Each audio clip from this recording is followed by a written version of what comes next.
The Absolutely True Diary of a Part-Time Indian, written by Sherman Alexie, and read by Michael Dubon. The Black Eye of the Month Club. I was born with water on the brain. Okay, so that's not exactly true. I was actually born with too much cerebral spinal fluid inside my skull, but cerebral spinal fluid is just a doctor's fancy way of saying brain grease.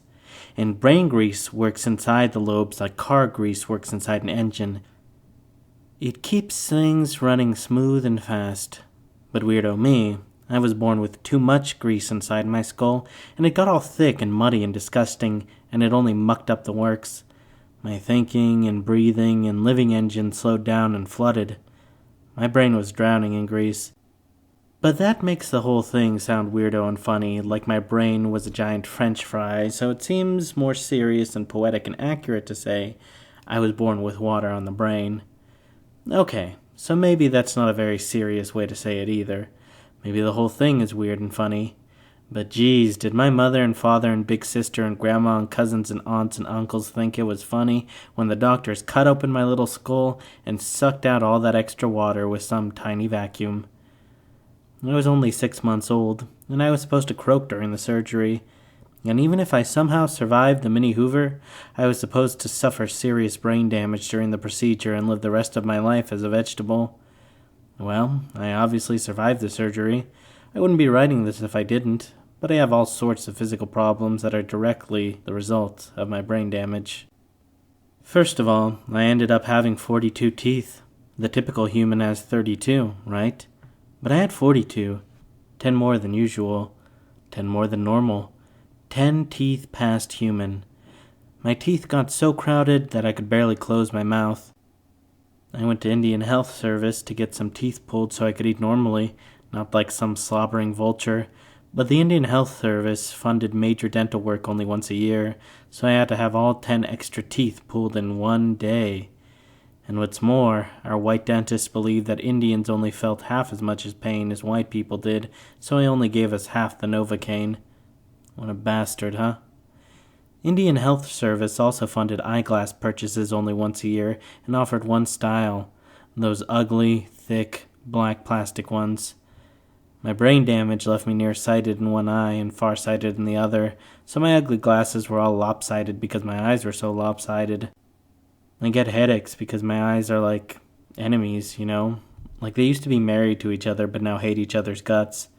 And I started wearing glasses when I was 3, so I ran around the res looking like a 3-year-old Indian grandpa.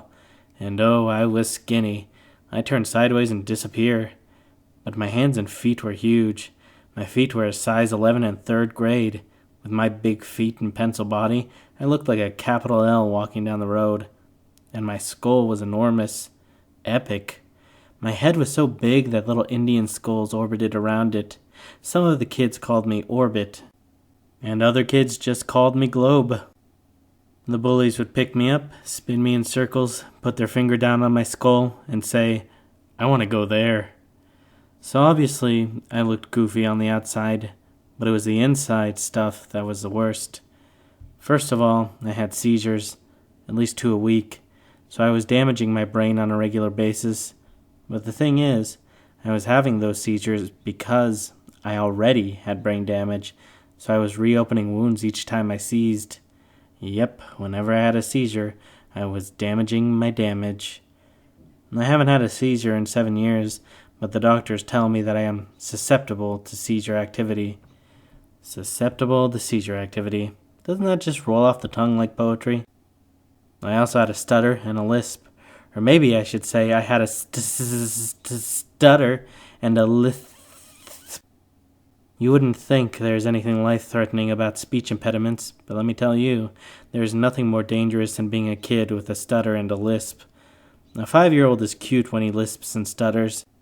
Heck, most of the big-time kid actors stuttered and lisped their way to stardom.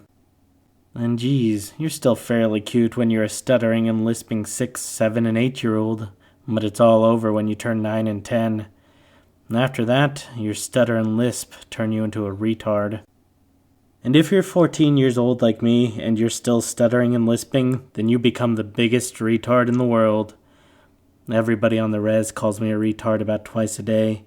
They call me a retard when they are pantsing me, or stuffing my head in the toilet, or just smacking me upside the head.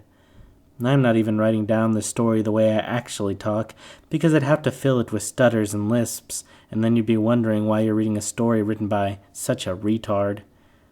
Do you know what happens to retards on the res? We get beat up, at least once a month. Yep, I belong to the Black Eye of the Month Club. Sure, I want to go outside. Every kid wants to go outside, but it's safer to stay at home, so I mostly hang out alone in my bedroom and read books and draw cartoons. Here's one of me. I draw all the time. I draw cartoons of my mother and father, my sister and grandmother, my best friend, Rowdy, and everybody else on the res.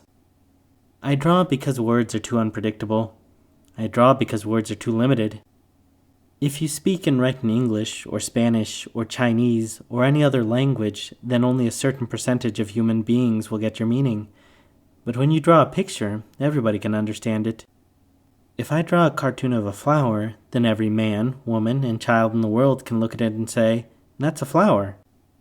So I draw because I want to talk to the world, and I want the world to pay attention to me. I feel important with a pen in my hand. I feel like I might grow up to be somebody important. An artist.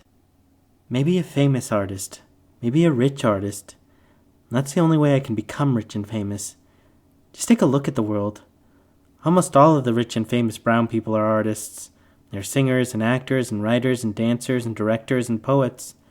So I draw because I feel like it might be my only real chance to escape the reservation. I think the world is a series of broken dams and floods, and my cartoons are tiny little lifeboats.